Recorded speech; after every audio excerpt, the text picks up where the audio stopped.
guys, a different setting today. I'm in the kitchen, which you can see behind me. That is for a new secret, not so secret, channel that I'm doing with my mom pretty soon. So I'm gonna keep you updated about that. It's really exciting. I think you'll probably like it. It doesn't really have anything to do with books, but still. Anyway, this is the pile of books that I read for BookTube-A-Thon. I managed to read 7 books with a little bit of cheating, and I'm gonna show them to you in the order that I read them. I didn't do any updates in between. I didn't do any of the challenge videos because I was actually on holiday in Germany while the BookTube-A-Thon was on, so I didn't have any access to my books and anything like that. But I still managed to read a lot. So the first book I basically read in the car. It's the second book of the Young Sherlock series. It's called, let's see, Red Leech, and I really liked it.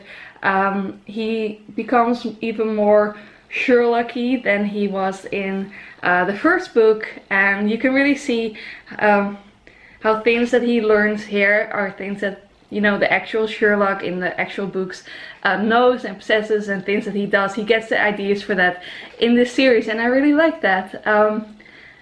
Yeah, so if you like Sherlock Holmes, I really recommend this series. It's a lot of fun, and of course it's for a bit younger readers, so it is, you know, young adult, so it's not written like the original Sherlock Holmes books, but it doesn't have to be. And yeah, I really enjoyed this one. I'm not gonna say too much about it, because, you know, it's just about mystery and murder as usual, and they're on a cruise ship. That's all I'm gonna say.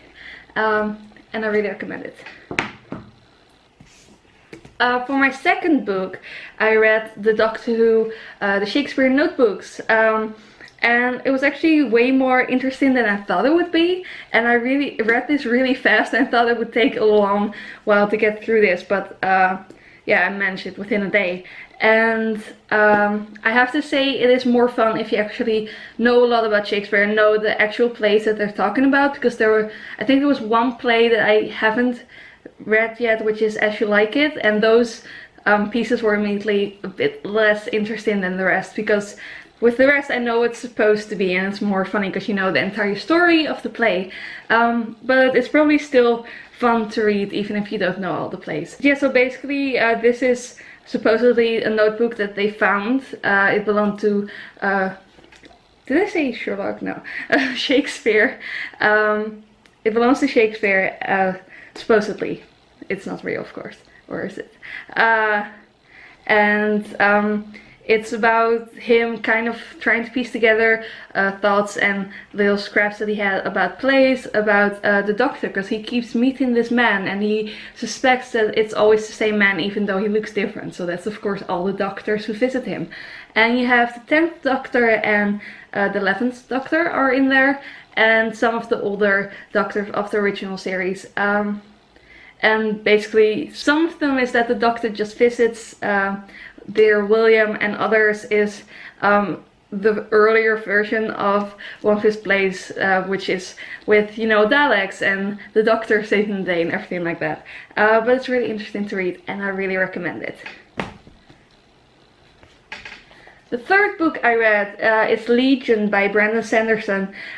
It's a really thin book, and I'm kind of amazed how he managed to get such an awesome and detailed story in so few words. I mean, it's only, let me check, it's only 68 pages long, and it's a really, really good story.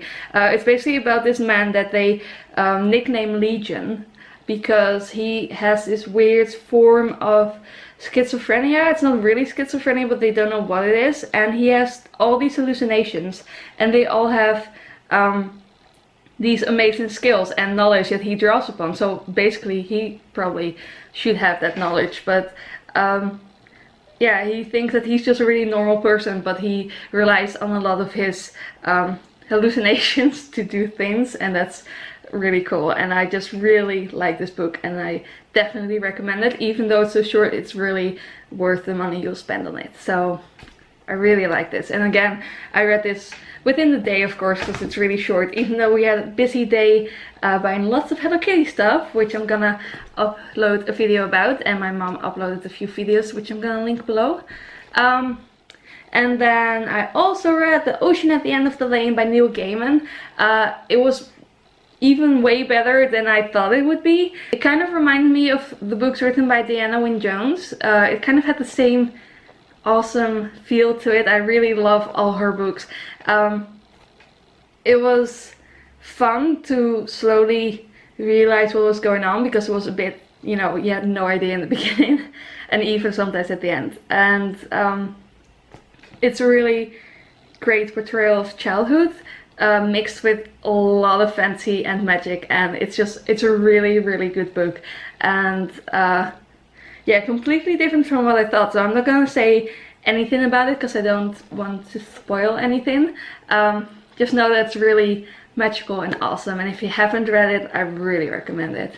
Next, I read this little book by H.G. Wells. It's called A Slip Under the Microscope, and it was a really fun book to read. I love H.G. Wells, although I only read War of the Worlds so far, and now these two short stories.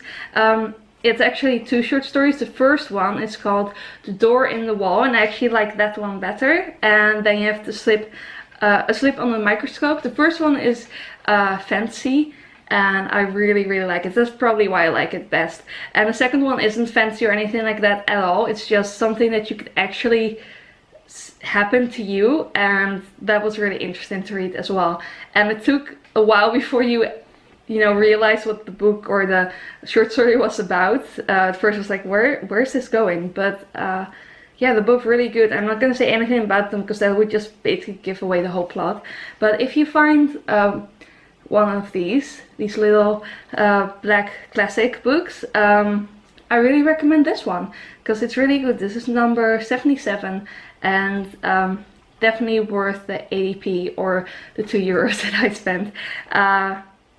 And I want to read more short stories by H.G. Wells now. Then on the way back in the car, I read The Potion Diaries by Amy Elworth, and it was as funny as I thought it would be. It was a really funny book, but it was also more kind of more interesting than I thought it would be. It had a lot more plot to it, and a lot more story and world building, and a lot is explained about potion making because the main character, what's her name again? Samantha, the main character Sam, she makes potions, and that's what she's gonna be when she grows up. But people don't need them anymore until the princess accidentally, which I found a little bit far-fetched, but still, she accidentally poisoned herself, which I found a little bit weird, because if you spend, you know, this isn't spoilers by the way, it's in the beginning, but if you spend a few years making a potion and getting everything ready, then how are you stupid enough to accidentally drink it yourself?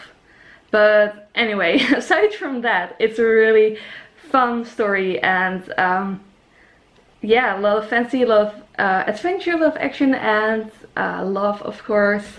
And I really liked it, and I definitely recommend it. And then the last book that I was supposed to read was The Red Sun Also Rises, and I got 50 pages in and just didn't feel really good. I was really tired from the holidays and just mentally exhausted, and I just couldn't read it. So I panicked a little bit because, you know, I wanted to finish the challenge, but I didn't really want to read any book, which sometimes happens to me, almost never. So my brother came with this tiny slip of a book. It's called The Man Who Could Work Miracles, also by H.G. Wells. So I already got part of my wish fulfilled of reading more short stories.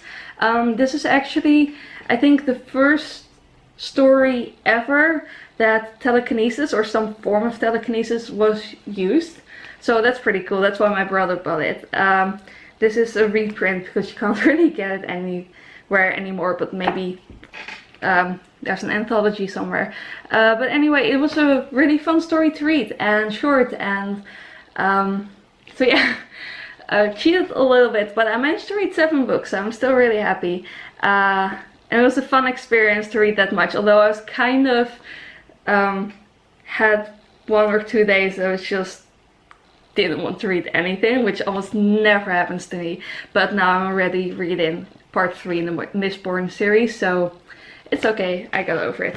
Anyway, this is all the books that I read. I had a lot of fun reading all of these, and next year I'm definitely gonna participate again, and I want to do all the challenges as well. I did do the challenges, just the reading challenges. The last book, the tiny book, I read without letting go, and the other challenges that I fulfilled I already told you about in my video announcing that I was gonna read these books. So I hope that if you participated, that you managed to read 7 books, or at least the amount of books that you want to read, and that you had a lot of fun. Let me know which books you read and what you think about these books, if you're gonna read them as well. And I'll see you soon with another video. If you like this video, please give it a thumbs up. And if you want to see more bookish videos from me, then please subscribe. Bye!